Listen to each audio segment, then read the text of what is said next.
There is a plane crash on the news. 212 people. The footage plays 6 times before lunch. That evening, you are booking a flight for next month. Your finger hovers over the confirm button. Something in your chest tightens. You close the tab. You will drive instead. 14 hours. You feel better about this. Safer. The drive will kill you at roughly 40 times the rate per mile.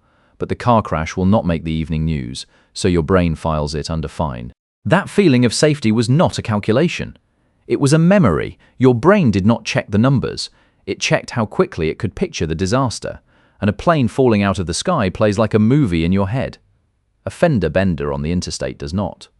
So one feels common, the other feels routine. Neither feeling is correct. Psychologists call this the availability heuristic.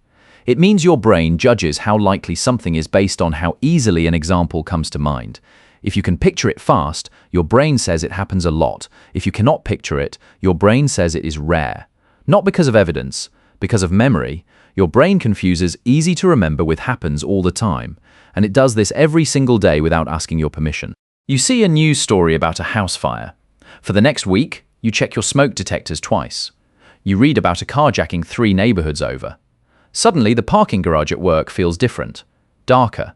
You start holding your keys between your fingers, walking to your car, a move you saw in a self-defense video once. Nothing changed in the parking garage, nothing changed in your neighborhood. A story entered your head, and your brain treated it like data. One vivid image rewired your threat map for a week. The garage was exactly as safe on Tuesday as it was on Monday. Your brain disagreed. Amos, Tversky and Daniel Kahneman tested this in 1973. They asked people a simple question. Are there more English words that start with the letter K or more words that have K as the third letter? Most people said K starts more words. Wrong. There are roughly 3 times more words with K in the third position, but kitchen, king, kite, they come instantly. Ask, lake, acknowledge, those take effort. Easy to recall beat actually common. The brain did not count. It sampled whatever came fastest and called that the answer. A question about the English language, and most people got it wrong because their memory handed them a biased sample and they never thought to doubt it. Few years later, Sarah Lichtenstein and Paul Slovic asked people to estimate how Americans die. The results were not a little off. They were upside down. People estimated that tornadoes kill more people than asthma. They do not. Asthma kills roughly 20 times more. People rated homicide as equally likely as stroke. Stroke kills about 11 times more people. The pattern was clean and brutal. If a cause of death was dramatic, vivid, and made the news, people overestimated it. If it was slow, quiet, and boring, people barely registered it. The actual danger had almost nothing to do with the estimate. The only thing that mattered was how easily the death played as a scene in their heads. There is a mental list in your head of what is dangerous in the world. Tornadoes, homicides, plane crashes, shark attacks. The same categories Lichtenstein and Slovic's subjects overestimated by 10, 20, 100 times. And there is a second list, the one their subjects barely registered. Asthma, stroke, diabetes, falls in the bathroom. Car accidents on roads you drive every day. The first list is short, vivid, and almost entirely built from news coverage and social media clips.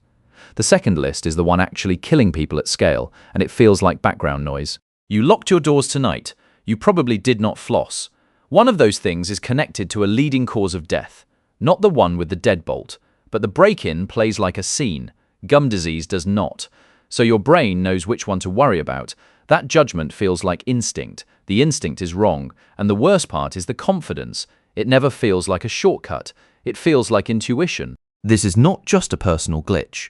It reshapes entire societies. After the September 11th attacks, millions of Americans stopped flying. They drove instead. In the 12 months following, highway traffic fatalities in the United States increased by an estimated 1,600 additional deaths. Gerd Gigerenzer calculated it. People were so afraid of the thing they saw on every screen that they chose the thing that was statistically far more dangerous. And no one felt like they were making a mistake. Every single person behind the wheel felt like they were making the safe choice. The availability heuristic did not just distort their judgment, it killed people. Quietly. On ordinary roads, with no news coverage at all, this shortcut is not always broken.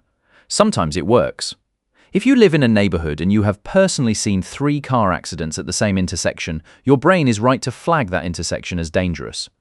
Your available memories match reality because you are sampling from your own direct experience, not from a curated feed designed to keep you watching. The shortcut works when your memory reflects your actual environment. It falls apart the moment your memory reflects someone else's editorial choices. And in a world where most of what you know about danger comes through a screen, that moment is almost always. This heuristic teams up with another pattern.